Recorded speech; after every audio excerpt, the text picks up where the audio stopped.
Zondervan Compact Bible Dictionary. Let's look up Ham.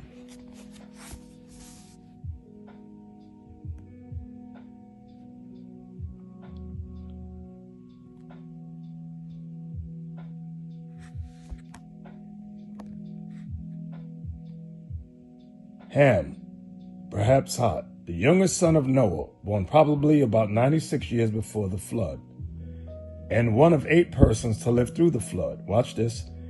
He became the progenitor of the dark races, not the Negroes, but the Egyptians, Ethiopians, Libyans, and Canaanites.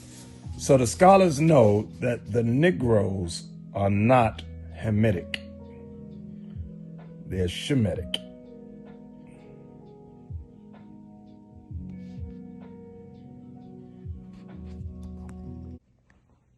All right, in this dictionary from the 1800s, let's look up in Africa about the native population.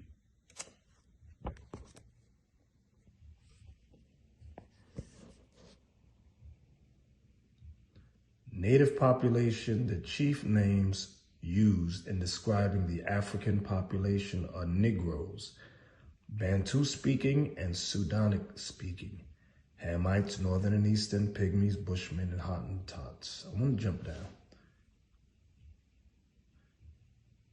The word Hamite, for example, describes men of physique differing from that of Negroes.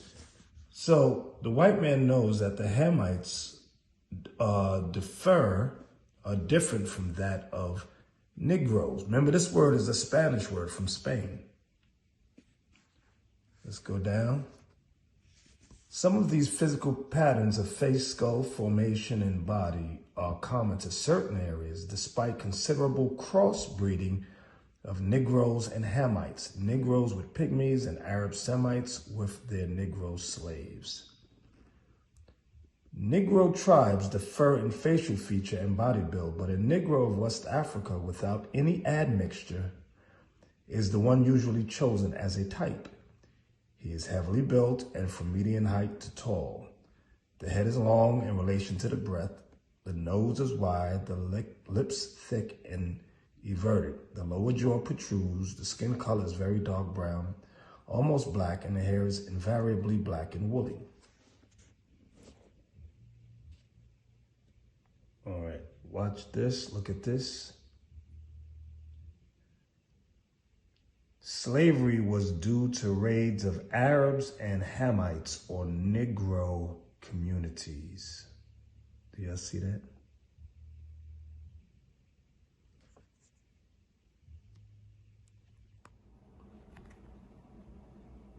Picture history of Jewish civilization.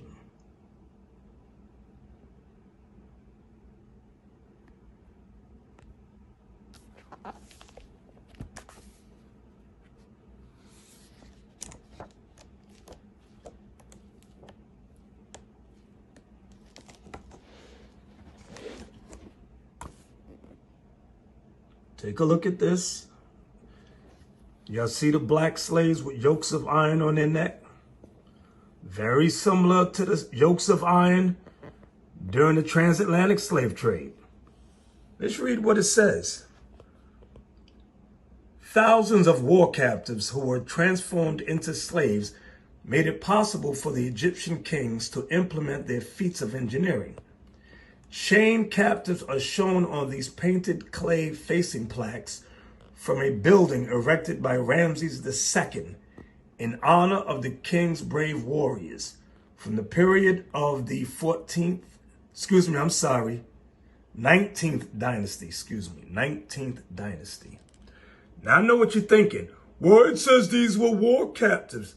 You think when the Egyptians was putting yokes of iron on our neck, we didn't fight against them? Yes, we fought again. Oh, you thought we just stood there and they put yokes of iron on their neck? No, we fought. The only problem was we lost.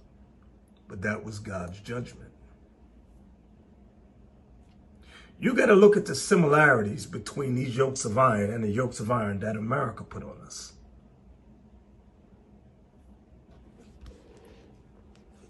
Here's the Israelites in Egypt working as slaves. What color are they? What color are the Israelites working? The same color as the taskmasters. These are not white folks. These are not Caucasians. Here's the Israelites picking grapes in Egypt. What color are they? Black. What color are they? Black.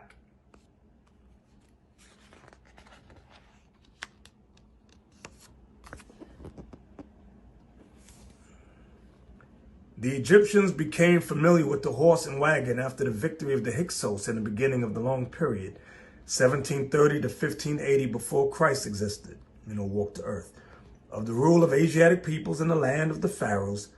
This painting on a coffin shows Tutankhamun, that's King Tut, shooting his enemies from a war chariot from the tomb of Tutankhamun, Egyptian Museum. Now we know Tutankhamun died as a child, but they gave him honor. Look, everybody that's fighting, getting smashed are black. Look at the Egyptian slaves, the slaves of Egypt. Those were the Israelites serving King Tut, black. This was us here, slaves. Slaves. Israelite slaves. Israelite slaves. Muhammad, founder of Islam. Muhammad's first principle, which proclaimed Allah is Lord of the universe and there is no other, is essentially a Jewish doctrine. The phrase, "and Muhammad is his prophet," was added only later. The saying, "no one is a prophet in his own town," held particularly true for Muhammad. In Mecca, his birthplace, he was not well received. He was not received well. Mecca was the center of the paganism of the Arabian tribes. Muhammad was forced to flee and to make his hijrah to Yathrib, Medina, in 622. There he initiated efforts to win converts to his faith among the city's Arab population. He became very close to the Jews. These are the black Jews, as I've been showing you, and this book has proven it. He became very close to the Jews and adopted various Jewish practices such as fasting on the Day of Atonement and facing Jerusalem in prayer. Even his scribe was a Jew. All these facts led the Jews to consider him one of the God-fearing and a light to the Gentiles. And they even helped him. But they did not regard him as a prophet of God. His demand that the Jewish tribe of Bani Qunayqa adopt his doctrines, the religion of Islam, was contemptuously rejected. Do y'all see that? It was this rebuff which accounted for Muhammad's eventual great hatred of the Jews, those black Jews. He hated them. He abandoned the observances he had borrowed from Judaism, and as soon as his position among the Arab tribes grew stronger, he began attacking the Jews and their customs and even waged open warfare against them. The armies of the Arab tribes surrounded the Jewish communities in the vicinity of Medina and in northern Arabia and completely destroyed them.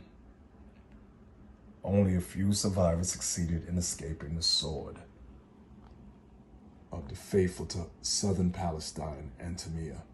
After Muhammad's death in 632, his followers in the Arabian Peninsula increased in numbers and power. Their religious fanaticism was combined with a lust for battle, a passion for conquest and plunder. So this is a brief history on how Muhammad was established or set himself up as a so-called prophet. Look here, I'm on page 94.